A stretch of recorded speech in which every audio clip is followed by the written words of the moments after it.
আসসালামু আলাইকুম। আজকে জুমার পরে শরীফ ওসমান হাদি ইনকিলাব মঞ্চের মুখপাত্র সে গণসংযোগ করছিল বিজয়নগর কালভার্ট রোডের এই এলাকাতে। তখন তাকে চলমান অবস্থায় মোটরসাইকেল থেকে গুলি করে এবং আমাদের ধারণা ছিল যে একটা গুলি করেছে, যেটা কানের এক পাশ থেকে ঢুকে আরেক পাশ থেকে বের হয়েছে, অথবা আরেকজন বললো যে মস্তিষ্কের ভিতরে নাকি গুলিটা রয়ে গেছে।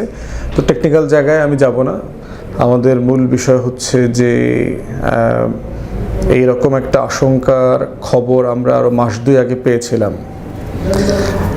পার্টিকুলারলি আমাদেরকে একটা সোর্স জানিয়েছে যে আমার নিজের কথা বলেছে, ওসমান হাদি এবং হাসনাত তিনজনকে অ্যাসাসিনেট করার জন্য একটা পরিকল্পনা করা হয়েছে। এবং ওইটা হচ্ছে আপনাদের মনে থাকার কথা যে কয়েক মাস আগে এস আলম এবং শেখ হাসিনার সাথে যে মিটিং হয় 4,000 কোটি টাকা এবং অরাজকতা তৈরি করবার যে ঘটনা ঘটে, তার ইমিডিয়েট পরেই হচ্ছে একটা হিট লিস্টের ব্যাপারে আলোচনা হয় এবং সেখানে আমাদের তিনজনকে পার্টিকুলারলি বলা হয় আর কি যে তাদেরকে তারা হিট করবে। তো তখন আমরা যেহেতু সোর্সটা খুব ক্রেডিবল এবং খুবই বিশ্বস্ত মনে হয়েছে, আমরা তখন এক দুজন খুব গুরুত্বপূর্ণ পত্রিকার সাংবাদিক এবং সম্পাদকদের সাথে বসেছি, কথা বলেছি, তাদেরকে জানিয়েছি। আমরা তিনজনই ছিলাম ওই মিটিংগুলোতে এবং তাদেরকে কনসার্নগুলো বলেছি। তো আজকে যেটা হয়েছে যে গত রবিবারে আমার প্রোগ্রামে অ্যাটাক করেছে বরিশালে বাবুগঞ্জে। আজকে ওসমান হাদি আক্রান্ত হয়েছে এবং খুব ব্রুটালি আক্রান্ত হয়েছে।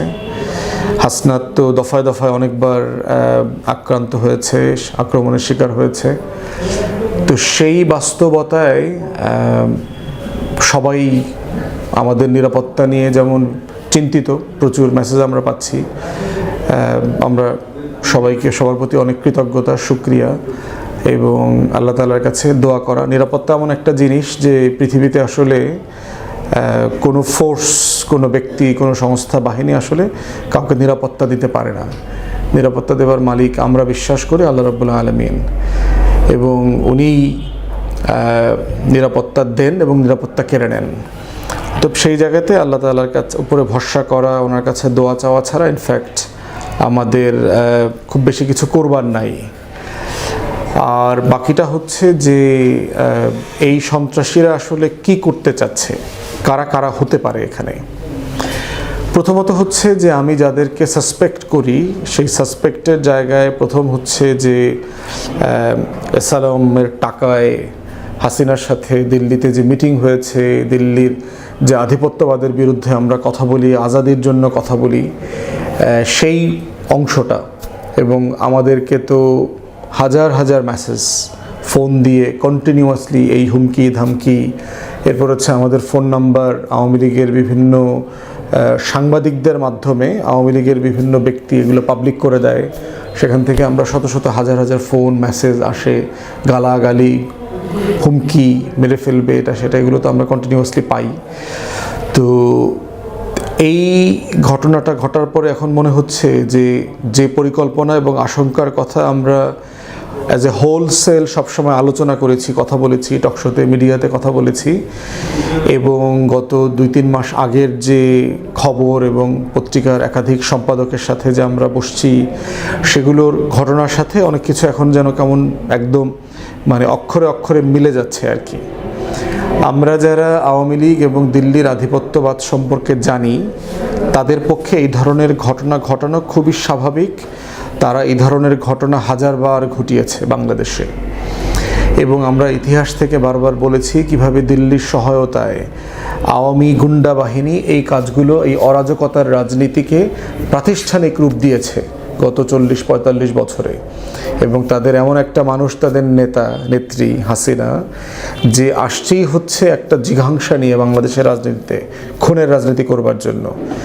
এবং 75-এর ঘটনায় যাদের মৃত্যুদণ্ড দিয়েছে তার ভিতরে একজনকে তো জবাই করে হত্যা করেছে। কর্নেল হুদা, তার ছোট ভাই আমাকে নিজে ব্যক্তিগতভাবে বলেছেন যে তারা গলায় মানে জবাই করার চিহ্ন পেয়েছেন, যেটা সেলাই করা ছিল, যদিও তারা সেই সময়টাতে এগুলো নিয়ে কথা বলতে পারেন নাই। তো সেই বাস্তবতায় আওয়ামী লীগের রাজনীতি সম্পর্কে তো আমরা জানি। মতিউর রহমান রেন্টুর বই যারা পড়েছেন আমার ফাঁসি চাই তারা জানবেন। এছাড়া অন্যান্য রাজনৈতিক কলাম এবং বই পুস্তক নিয়ে যদি ঘাটাঘাটি করেন আপনারা দেখবেন যে আওয়ামী লীগের ডিএনএর ভিতরে এই চরিত্র রয়ে গেছে। তো এই বোটা দাগে হচ্ছে আমি প্রথম সাসপেক্ট করি হচ্ছে এই ফোর্সটাকে আর কি। দ্বিতীয় যাদেরকে আমরা সাসপেক্ট করি সেটা হচ্ছে বাংলাদেশের ডিপ স্টেট, যেখানে প্রশাসনের বিভিন্ন জায়গাতে যেখানে আওয়ামী লীগের দোসর এবং দিল্লির গোলামরা চুপটি মেরে বসে আছে।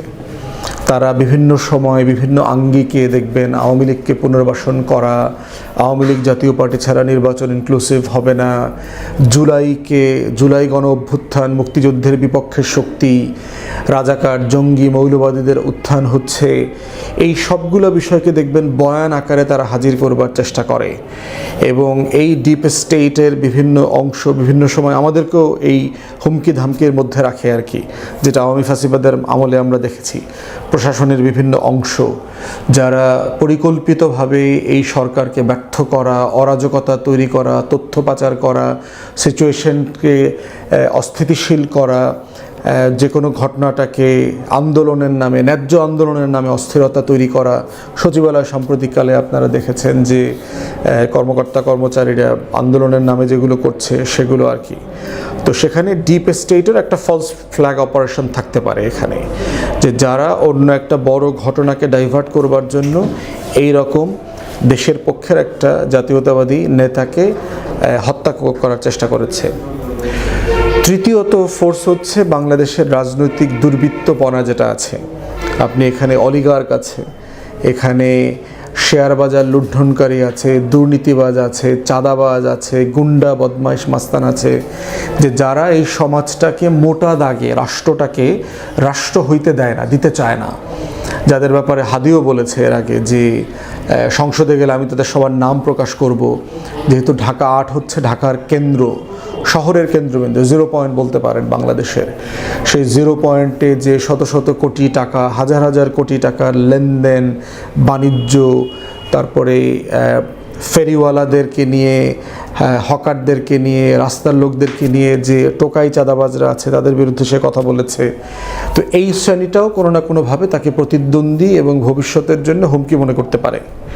তো এই তিনটা সম্ভাবনার জায়গা আমরা দেখতে পাই যে এই ঘটনার পিছনে কারা জড়িত থাকতে পারে।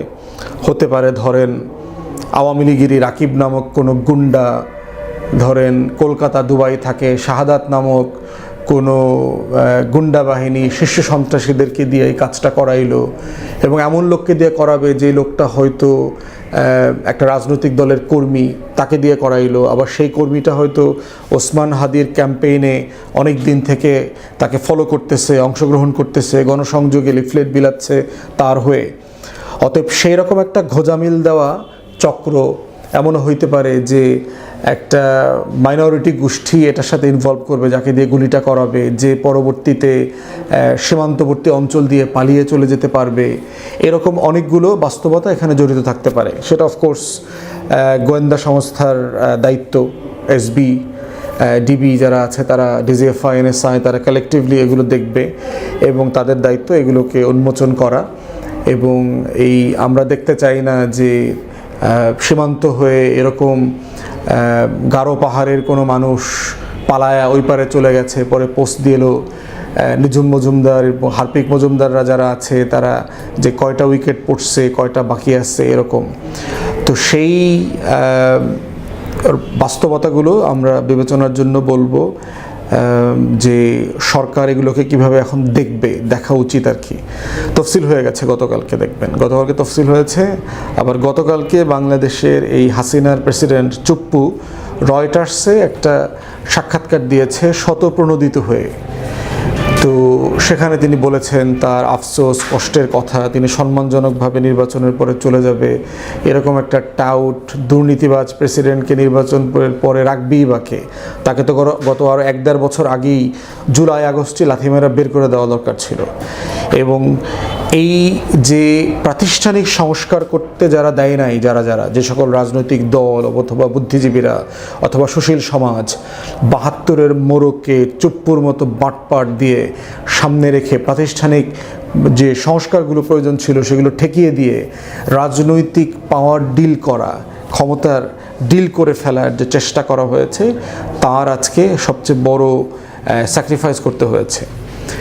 আমরা আমাদের বক্তব্য খুব পরিষ্কার, যারা বোধ করছে যে বাংলাদেশে ওসমান হাদি অথবা আমাদের মতো 2, 4, 5 জন 10 জনকে মেরে আপনি জুলাইকে ভুলিয়ে দেবেন, জুলাইয়ের যে প্রেরণা চেতনা আছে সেটাকে আপনি রিপ্লেস করবেন, দিল্লির আধিপত্যবাদের বিরুদ্ধে মানুষ কথা বলা বন্ধ করে দেবে, জুলাইকে ভুলিয়ে দিবে, জুলাইয়ের সনদ বাস্তবায়ন হবে না, আগামী দিনে আওয়ামী জাতীয় পার্টির মতো এই ক্রিমিনাল গ্যাং দিল্লির গোলামরা আবার রাজনীতিতে নির্বাচনে পুনর্বাসিত হবে, আপনারা বোকার স্বর্গে বাস করছেন। আজকে শুধুমাত্র সারা বাংলাদেশের মুড দেখেন আপনারা, যে সারা বাংলাদেশের জুলাইয়ের ফোর্সকে আবার একত্রবদ্ধ করে ফেলেছে এই ঘটনা, এবং এটা বারবার ঘটবে।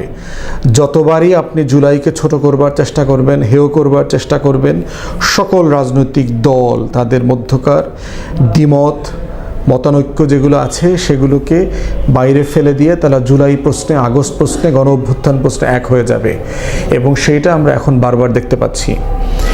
আপনারা যদি মনে করে থাকেন এগুলো করে দিয়ে আমরা যারা জীবিত আছি আমরা কথা বলা বন্ধ করে দেব, প্রতিবাদ করা বন্ধ করে দেব, আমরা দিল্লির আধিপত্যবাদের বিরুদ্ধে আজাদির পক্ষে লড়াই করব না, আপনারা বোকার স্বর্গে বাস করছেন।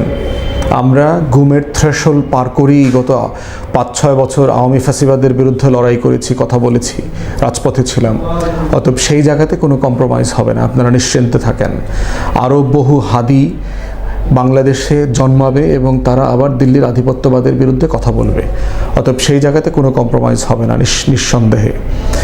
আপনারা যদি মনে করে থাকেন যে বাংলাদেশে একজন হাদিকে হত্যা করে আপনারা তার ভয়েসকে নিবৃত করে দেবেন, আপনারা দেখবেন কালকে থেকে বাংলাদেশের প্রত্যেকটা চা দোকানদার হাদি হয়ে গেছে, বাংলাদেশের প্রত্যেকটা রিক্সাওয়ালা, সিএনজিওয়ালা শরীফ ওসমান হাদি হয়ে যাবে, বাংলাদেশের প্রত্যেকটা পথিক, ফেরিওয়ালা, ট্রাকাই, শ্রমজীবী মানুষ ইনকিলাব মঞ্চের প্রতিনিধি হয়ে দাঁড়িয়ে যাবে, বাংলাদেশের ছাত্র জনতা, সিপাহী, জওয়ান, বাংলাদেশের লাল সবুজের পতাকাকে যারা ভালোবাসে তারা প্রত্যেকে এক একজন শরীফ ওসমান হাদি হয়ে এই লাল সবুজের পতাকার পাহারাদার হয়ে যাবে।